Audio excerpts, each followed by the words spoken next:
Howdy folks, my name is Tom Barbalet. I also, for the purposes of this YouTube channel, will go by the name Monty.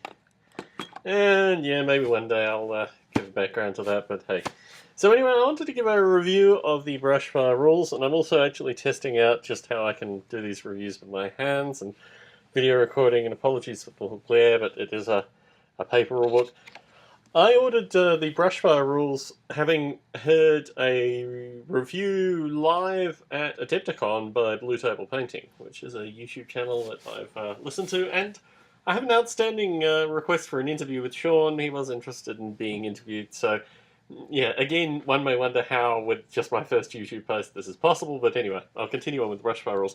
So, the Brushfire rules, let me see an object that people may know the size of. Really nice size rule set.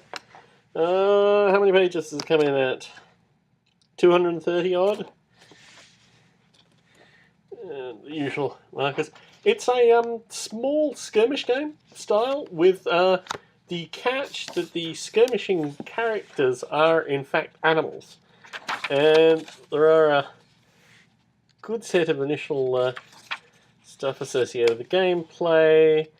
But this is where my review gets a little bit critical because I really don't like the layout. Unfortunately, I'm not a huge fan of the layout of the rule set. And I think it gives a general overview associated with the stats, and it has an element of real-time strategy in terms of having the food, the gold, and the lumber. So it kind of combines those classic real-time strategy games. I think it's associations with the kind of deployment, turn order, just the usual stuff that you expect to see even in skirmish wargaming rules.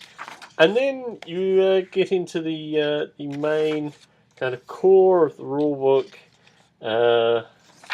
Here, melee, this kind of stuff, and the first real picture of the figures involved. Unit types, unique heroes, line of sight, all the kind of good stuff that you expect in wargaming rules. And I think I paid about $25 for it. I'm just trying to remember how much I paid, but it was in that order. So this is the general layout associated with the rulebook. And I guess my concerns or problems with the rules kind of started around here. And really it was more associated with the general layout and trying to cover actually what was going on in these various sections and holding it all together.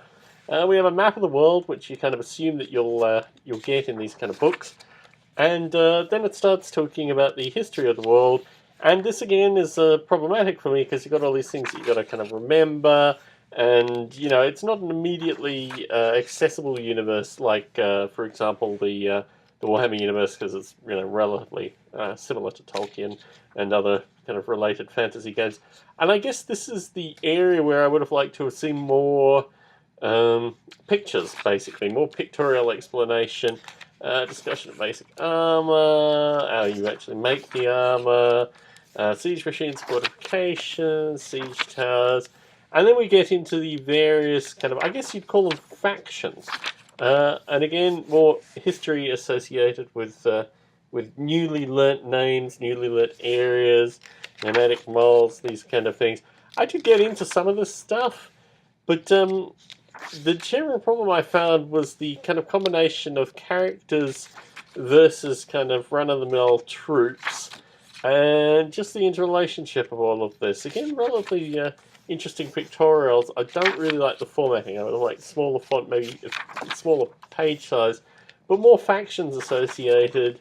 Again, more history associated with the factions, and on it goes. And again, kind of combinations of troop types and special characters. Some quite nice drawings, but still, I don't know.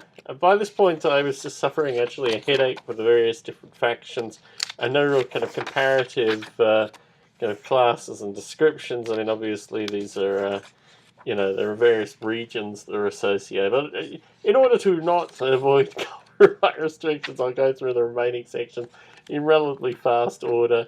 Again, kind of layout issues, you kind of understand the kind of crossover and a few additions here between character types, and But I thought, better layout design, better kind of structure, and a sense that you're actually kind of progressing somewhere. In large part, this is just general formatting issues associated with the choice of title locations and these kind of things.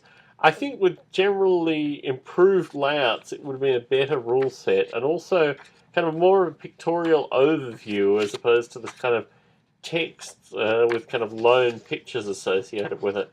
So I haven't actually played the rules. I've just read through the rule book. But this is the Monty review of Brushfire. All in all, I think the cover and general layout kind of doesn't really show what's actually internal, and the internals I just found a bit not necessarily confusing, just poorly laid out, unfortunately. So not a game that I will be seeking out miniatures in order to play. It was really kind of a whim purchase just to get a sense of the rule set. But yeah, if I was to give it a mark out of 10, I would probably say 6 out of 10. I was a little disappointed with the purchase. I thought it would be better laid out. I thought the internal design kind of lacked a degree of coherence. And really, I think I have a problem with these kind of rule books where you're given the rules once and then basically they're constantly referred to after that point, and you have to go back and kind of search out the initial rules and these kind of things fitting together. So unfortunately, not really kind of compelling subject matter. I was interested in seeing the physics initially, but unfortunately it's just going back on the shelf. So anyway, Tom Barbalet, aka Monty, in Las Vegas, Nevada, signing out.